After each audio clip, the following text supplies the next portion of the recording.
જેતર પણ શાળામાં જઈએ ત્યાં આપણને આનંદથી બેન પ્રાર્થના કરાવે છે ત્યારે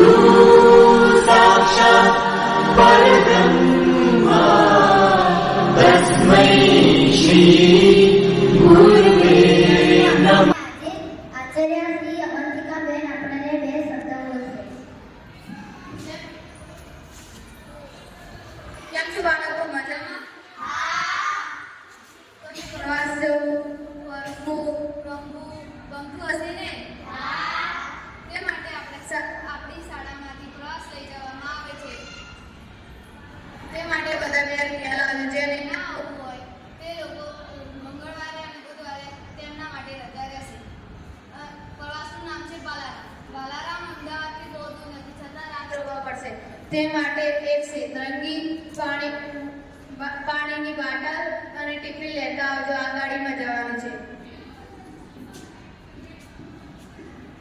મને તો પ્રવાસ જવું બહુ ગમે છે. હું તો પહેલી વાર પ્રવાસમાં ગઈ. કેટલી મજા આવશે. હું તો કદી બાલારામ કઈ જઈ નથી એટલે હું તો પહેલી વાર જાણી છું. કેટલી મજા આવશે. ત્યાર પછી આનંદીનું મોં પડી કારણ કે તેની પાસે 2 રૂપિયાની નોટ જ નથી. હવે વિચારવા મળી કે હું 2 રૂપિયાની નોટ ક્યાંથી લાવું. મારી પાસે 2 રૂપિયા તો નથી પણ હું 2 રૂપિયા હવે ક્યાંથી લાવી. મને પ્રવાસે જવું બહુ જ ગમે છે પણ મારી પાસે 2 રૂપિયા નથી. હવે હું 2 રૂપિયા ક્યાંથી લાવું. પહેલાં મારા પપ્પા દરજીનું કામ કરતા હતા. અત્યારે તેમનું મગજ અસ્થિર થઈ ગયું. કશું કામ બી નથી કરતા. બા અને મમ્મી હોસેંગાન ગોદરાજ સીવે છે. એનાથી જે પૈસા આવે એનાથી અમે ઘર ચલાવીએ છીએ.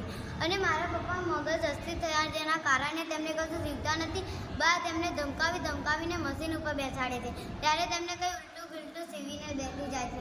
અને મારે 2 બહેનો છે, તારામતી અને કપિલા. નાના 2 ભાઈ પણ છે. બાબુ 3 વર્ષનો છે અને બચ્ચું 6 વર્ષનો છે. એ બધાને સંભાળવાની મારા માથે છે. હવે હું 2 રૂપિયા ક્યાંથી લાવું. મમ્મી અને બા હોસેંગા સીવે છે એનાથી 10 રૂપિયા માન આવે છે. એનાથી અમે 1 દિવસ 2 દિવસ ચલાવીએ છીએ. હું 2 રૂપિયા ક્યાંથી લાવી. અને મને પ્રવાસે જવું એટલું ગમે છે કે વાત જ ના કરો. અને હું ત્યાં લઈશ બધા પડશે. અને મારે જવું છે પણ હું 2 રૂપિયા ક્યાંથી લાવું. બાને કહીશ તો બા દુઃખી થઈ જશે. એમને દુઃખ થશે કે બધા જાય છે મારી છોકરી નથી જતી. જેમ કે એમની પાસે પૈસા નથી એ મને પૈસા ક્યાંથી આવશે. આનંદી રાત પડી ગઈ છે અને આનંદીના ઘરના બધા સૂઈ જાય છે. મને ઊંઘ જ નથી આવતી કેમ કે મારે પ્રવાસે જવાનું છે પણ મારી પાસે 2 રૂપિયા નથી. હવે હું શું કરું મને કંઈ ખબર જ નથી પડતી. થોડું પાણી પી લઉં.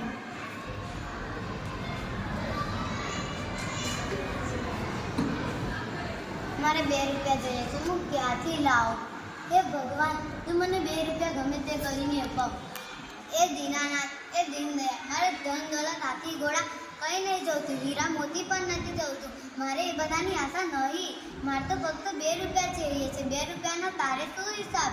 2 રૂપિયા આપી દે. હે પ્રભુ તારો ઉપકાર હું નહીં ભૂલું. હવે હું ઊંઘી જાઉં છું કે મારું મગજ હવે થોડું શાંત થયું છે. સવાર પડે છે. આનંદી બેટા. હા મમ્મી હું ઉઠી જાય. બોલો. ચાલ આપણે હોસ્પિટલમાં જવાનું છે કચરા પોતું કરવા. ચાલ બા તમે પપ્પાનું ધ્યાન રાખજો ને ઘર સાફ કરી દેજો. અમે આવીએ છીએ.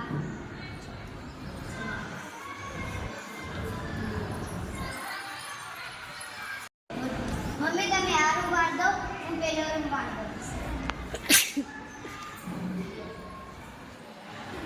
અરે વેરી નોટ નક્કી આ ભગવાને જ મૂકી હશે. મમ્મી ચલો હવે પાણી ભરવા જઈએ. અહીંયા સાવેણી મૂકી દો. એટલે આપણે પાણી ભરવા જઈએ. મમ્મી ઘણી વાર ઉભા પપ્પા દાખલ કરે છે. હું કહું તો ત્યાં નોટ ભગવાને મૂકી હશે પણ ખરેખર તો આ નોટ કોઈની પડી જ ગઈ હશે. ડૉક્ટરની અથવા કોઈ ગરીબની હશે. મને એવું જ લાગે છે. અને ચોરી કરીને હું પ્રવાસે જઈ ભગવાન કદી ચોરી કરાવે ખરો? ચોરી કરીને હું પ્રવાસે જઈને ફરે અને કોઈના પૈસા આજે તો ગરીબના પરાણે ભેગા કરેલા હું વાપરી જાઉં, એવું ના બને. અને હું ચોરી કરું તો ભગવાન જરૂર નારાજ થશે. બાને ખબર પડશે તો કેટલું દુઃખ થશે. એમ કરતાં હવે હું પૈસા લઉં કે ના લઉં મને કાંઈ ખબર જ નથી પડતી. એક મન કહે છે કે લઈ લઉં, એક મન કહે છે નથી લેતું. એ ભગવાનનું નામ દઈ આ પૈસા લઈ લઉં છું. મમ્મી ચલો ભરાઈ ગયું.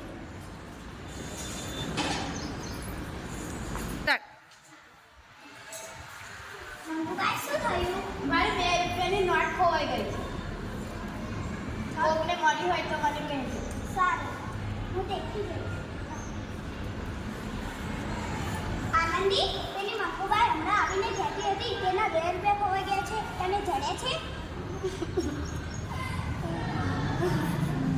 આનંદી, શું થયું? મને તમારી ખુરશી નીચેથી 2ની નોટ મળી હતી. મને નથી ખબર કે મંગુબાઈની હશે અને મારા પ્રવાસે જવું હતું એટલે મારે 2ની નોટ જોઈતી હતી. તો ભગવાનને પ્રાર્થના કરી હતી એટલે મને લાગ્યું કે ભગવાને મૂકી હશે એટલે મેં એ નોટ લઈ લીધી. મને નથી ખબર કે આ નોટ મંગુબાઈની છે. મને માફ કરી દેજો. તો સાચું બોલી, એનો તને ઇનામ. શાબાશ. હવે હું નિહારમાં જલ્દી જાઉં. આ ટીચરને પૈસા આલ દઉં. તમારો ખૂબ ખૂબ આભાર. પ્રવાસમાં હવે જઈને મજા કરશે. Thank you. Bye bye.